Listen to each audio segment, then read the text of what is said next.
LANDOVER, MD Washington Commanders quarterback Jayden Daniels suffered a dislocated left elbow during the fourth quarter of Sunday night 3-8-1-4 loss to the Seattle Seahawks. Sources told ESPN he is scheduled to undergo an MRI on Monday to confirm the diagnosis and help determine a recovery timeline. Daniels is expected to be sidelined indefinitely, but it is uncertain whether his season is over, according to sources. Daniels was hurt with 7 minutes, 39 seconds remaining, and Washington trailing 38-7, when he scrambled to his right and was sacked at the Seattle 4-yard line by linebacker Drake Thomas. Daniels' left elbow bent back on the tackle, and he was visibly in pain. "I'm gutted by it," said Commanders coach Dan Quinn, who did not offer an update on the severity of Daniels' injury after the game, saying only that it was his left elbow. The remaining crowd at Northwest Stadium gasped when they saw Daniels go down in pain, followed mostly by silence as they watched him be tended to by the medical staff. Multiple teammates took a knee, some near Daniels. Eventually, most of his teammates surrounded him as a cart was sent out.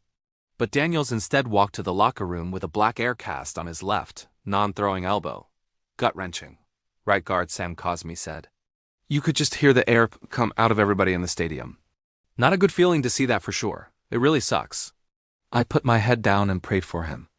You don't want to see that ... that's our guy. It sucks.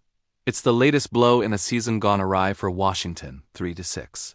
The Commanders have been hit hard by injuries, with multiple starters already on injured reserve. Running back Austin Eckler, defensive ends Dietrich Wise Jr. and Dorrance Armstrong, safety Will Harris and receiver Noah Brown.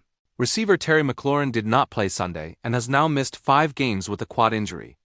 But Daniels is the one who represents hope for Washington's present and future. A year ago, the no-2 pick in the 2024 draft led the Commanders to a 12-5 record and the franchise's first appearance in the NFC Championship game since the 1991 season. However, his encore has proved bumpy because of injuries to himself and others. It's the 3rd injury this season for Daniels and appears to be the most serious. He missed 2 games with a sprained knee and 1 with a hamstring injury, with Marcus Mariota replacing him. "Just distraught," tight end Zach Ertz said. "I care about Jayden the person much more than the player. The player is phenomenal, one of the best players in the league. He meant so much to me. To see him down like that in pain is tough. Football is a tough sport, a physical sport. To see injuries like that is difficult." Daniels had become a team leader, a player teammates gravitated toward. "JD is one of them ones," linebacker Frankie Louvu said. "He's a special kid, and to see him go down like that, it's scary. He's a true dog, and I'm going every Sunday with him." According to ESPN research, Daniels was pressured on a career-high 51% of his dropbacks, including 61% in the second half. He was hit 14 times, according to True Media, the second most he'd been hit this season. In Week 2, Daniels was hit 17 times against Green Bay, with one of those hits to his knee resulting in a sprain and 2-week absence. Despite the pressure and despite Washington trailing by 31 points Sunday night, Quinn said he did not consider taking Daniels out of the game. Quinn said on the play Daniels was hurt, it's usually a handoff or a throw to the flat. Daniels opted not to hand off to running back Chris Rodriguez Jr., but nobody was open in the flat and there was instant pressure. "You don't want to think that way where an injury could take place," Quinn said.